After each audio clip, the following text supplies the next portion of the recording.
जय माताजी मित्रों, હું ચિલેશ ઠાકોરની આપ જોઈ રહ્યા છો ફિલ્મ સ્ટાર ચેનલ। તો આજે આપણે વાત કરવાની છે જૂની ફિલ્મો વિશે અને સાથે મિત્રો અત્યારે થિયેટરમાં પણ જૂની ફિલ્મો આવી રહી છે, જેમ કે મિત્રો મયરમાં મનોજ લાગતું તમે જોઈ હશે સિનેમાઘરોમાં અત્યારે ધૂમ મચાવતી હતી અને આ ફિલ્મ જે છે 25 વર્ષ બાદ ફરી એકવાર થિયેટરમાં આ ફિલ્મ ધૂમ મચાવી છે। એટલે કે એ જમાનામાં જે ભીડભાડ હતી થિયેટરમાં એવી જ રીતે અત્યારે પણ સિનેમાઘરોમાં એ ફિલ્મ ધૂમ મચાવી રહી છે। તો 25 વર્ષ બાદ ફરી એકવાર સિનેમાઘરોમાં આવી છે આ ફિલ્મ, તો મજા આવી ગઈ આપણને જોવાની। અને સાથે મિત્રો તમે કઈ ફિલ્મ જે જૂની ફિલ્મો છે તમે કઈ ફિલ્મ થિયેટરમાં જોવા માંગો છો એ પણ કોમેન્ટ કરીને અવશ્ય જણાવજો। ત્યારે ઘણી બધી ફિલ્મો જે છે મિત્રો ટોપ પર છે, જેમ કે મિત્રો મયરમાં મન નથી લાગતું એ તો છે જ, સાથે દેશ રે જોયા દાદા પરદેશ જે ફિલ્મ છે એ પણ ખૂબ સારી ફિલ્મ છે, એ પણ થિયેટરમાં આવી જોઈએ। તો આવી છે તમારું શું કેવું છે? અને વિક્રમભાઈ ઠાકોરની ફિલ્મ જે છે જન્મ જન્મી ભૂલાશે નહીં એ પણ ખૂબ સરસ છે મિત્રો। એ ફિલ્મ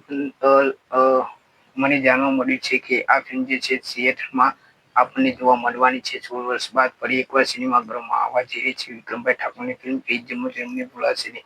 મિત્રો ગીતો સોંગ જે છે એ પણ મજબૂત છે મિત્રો, અને સાથે મિત્રો ડાયલોગ પણ ગજબના છે મિત્રો।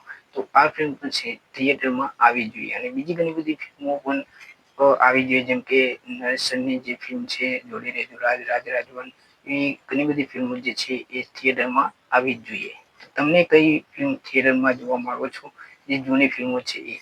તો કોમેન્ટ કરીને અવશ્ય જણાવજો। મળીએ નેક્સ્ટ વિડીયો।